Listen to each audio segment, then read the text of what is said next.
titre d'exemple d'illustration, je citerai la question de la mobilité, comme celle de l'employabilité, qui sont deux piliers de la RSE.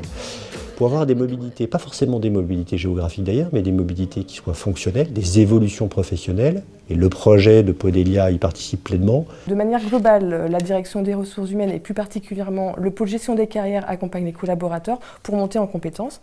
J'ai un exemple avec un collaborateur, Jérémy, qui lui était employé d'immeuble précédemment et qui a souhaité, voilà, à un moment donné, pouvoir évoluer. Donc Jérémy, à l'issue de cette formation, a obtenu son CAP maintenance des bâtiments en collectivité et a pu également intégrer de manière pérenne la régie via un CDI.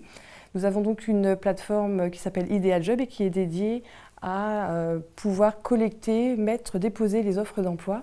Donc ça permet voilà, à toutes les filiales d'Action Logement de déposer ces offres d'emploi et après à chaque collaborateur de pouvoir en effet candidater s'il le souhaite. Donc c'est vraiment une mobilité qui est nationale en restant aussi dans le groupe Action Logement. Et puis j'ai envie de dire c'est du gagnant-gagnant à un moment donné pour l'entreprise. C'est de pouvoir offrir aux collaborateurs cette évolution, cette mobilité et puis derrière voilà, d'avoir des équipes qui sont motivées et investies dans leur travail et pour porter haut les couleurs de Podelia. C'est que Podelia, qui est une entité effectivement qui compte beaucoup dans le groupe, avec près de 400 collaborateurs, plus de 26 000 logements, comme on l'a rappelé, s'inscrit dans un paysage global composé de près de 18 500 collaborateurs, répartis sur l'ensemble des territoires. Ce qui donne au groupe, ce qui donne à la structure Podelia, ce qui permet à l'ensemble des collaborateurs d'avoir un territoire, un périmètre de mobilité, compte tenu de la variété des métiers, compte tenu de la variété des implantations du groupe, qui est considérable, et dont pratiquement aucun groupe et aucune société peuvent se prévaloir en France et sur le territoire national.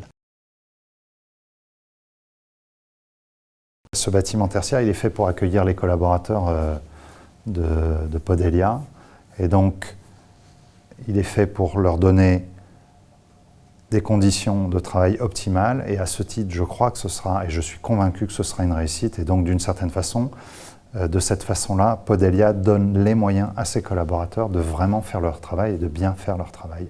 Donc son image architecturale, elle devait être élégante, contemporaine, sobre, mais pas celle d'un bâtiment tertiaire un petit peu archétypal. Au contraire, c'est un bâtiment très urbain, dans le centre-ville, quasiment dans le centre-ville, qui va s'intégrer dans un quartier et qui va servir l'urbanisme et le quartier dans lequel il s'insère. La RSE, c'est également, à la fois au sein du groupe, mais également au sein de Podelia, savoir veiller à la qualité des conditions de travail de ses collaborateurs, à la fois dans l'aménagement des espaces, comme effectivement dans l'organisation du travail, dans la transversalité des relations entre les différents collaborateurs.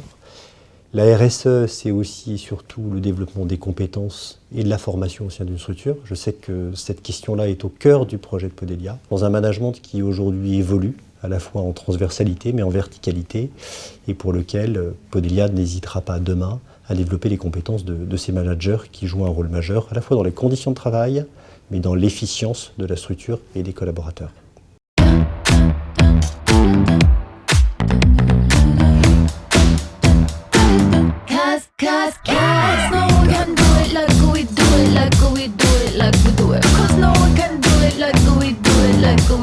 Like we do it.